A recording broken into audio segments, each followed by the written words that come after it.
Why did you choose Islam instead of Christianity? I didn't choose Islam.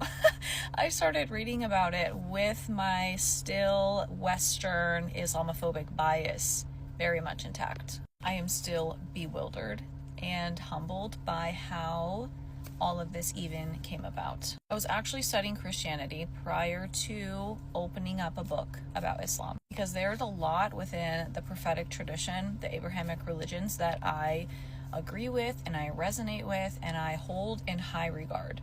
But there were several things within Christianity which I will list that I did not agree with. And so I kind of labeled myself as this like heretical Christian. I don't believe in the original sin theory. I don't believe in the Trinity.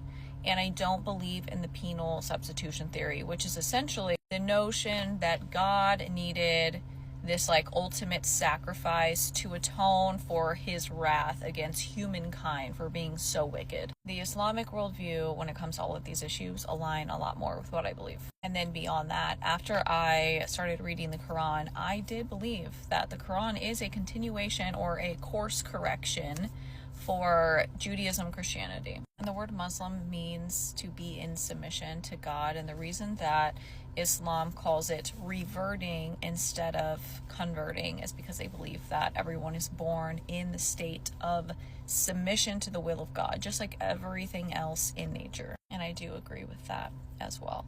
There are other things, but I'm trying to keep this relatively short, but it's just like such a misunderstood religion. So I know it's very confusing to a lot of people, like how could you possibly study Christianity and study Islam and like choose Islam? There's just too much that is undeniable.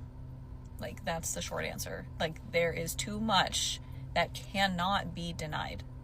And then after that it's game over, because you can't unlearn what you learned or unexperience what you experienced, if that makes sense.